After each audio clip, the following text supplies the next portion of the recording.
For my cultural, educational, and linguistic case study, I'm interviewing one of my closest and dearest friends, Kevin Tran Nguyen. Kevin moved to the United States from Vietnam when he was only 5 years old.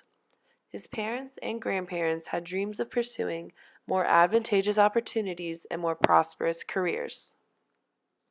Currently, Kevin is a junior at UCF and is studying health sciences.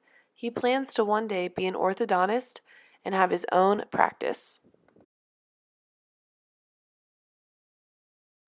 For the cultural aspect of this study, Kevin felt as though he could have expanded on any element of deep culture. However, Kevin felt that religion and core values were most important to him and his family. Catholicism and Buddhism are the two prominent religions in Vietnam.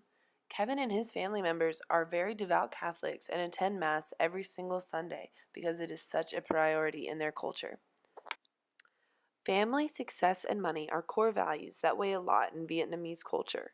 When speaking about family, Kevin wanted to express the importance of respect for and from family members. He also wanted to explain that there is no heavy emphasis on respect for your elders.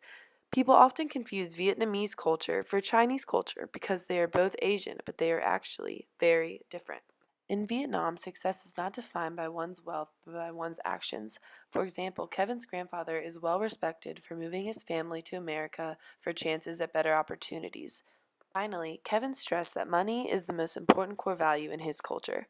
Kevin says money will dictate the life you have even more so than it does in America because there's no middle class. One is either rich or poor.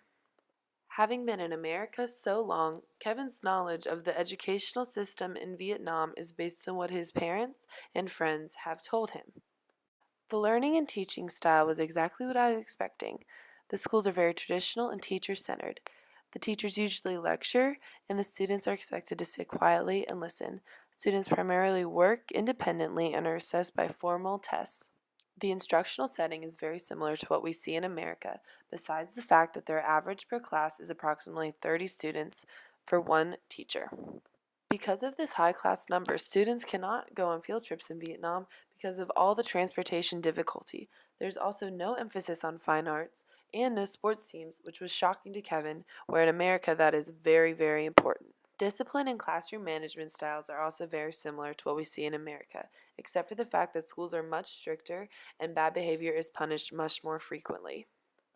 Parents are expected to be heavily involved in their child's education by constantly monitoring their progress and working with the teacher for maximum results in the classroom. Middle schoolers have a set curriculum, while high schoolers get a choice in the classes they wish to take. Upon failure of a subject, students will usually repeat the entire grade depending on how old, and frequent exams and standardized testing are constantly used to assess a student's progress. The linguistics portion of this case study was extremely interesting due to Kevin's high level of proficiency in the English language. For the Vietnamese writing system, the letters are the same as the English alphabet, but unique accents and symbols are used to change the entire sound of a given letter. The language is read left to right, and there are no special characters like in Chinese culture. Again, most of the phonemes sound the same unless an accent or a symbol affects it.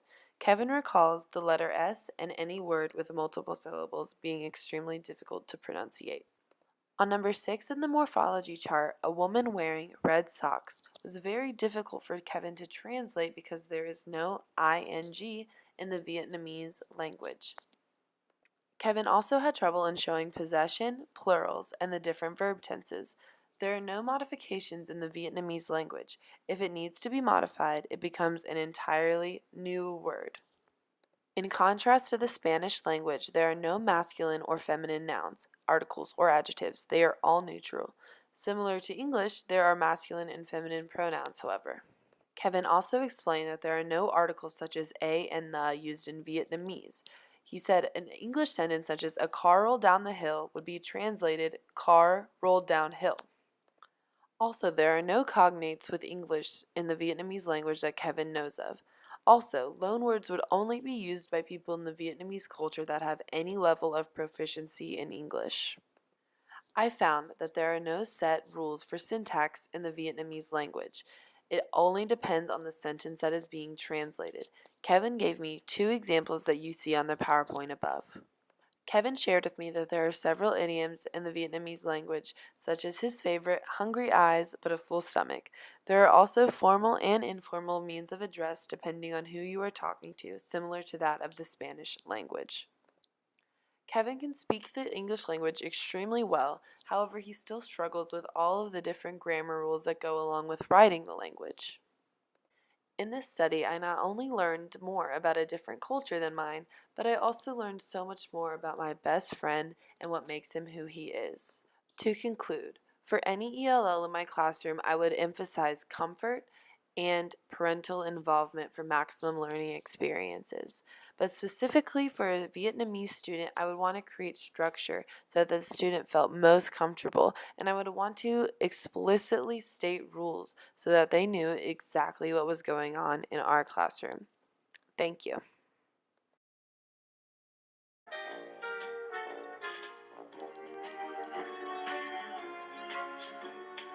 You've got a friend.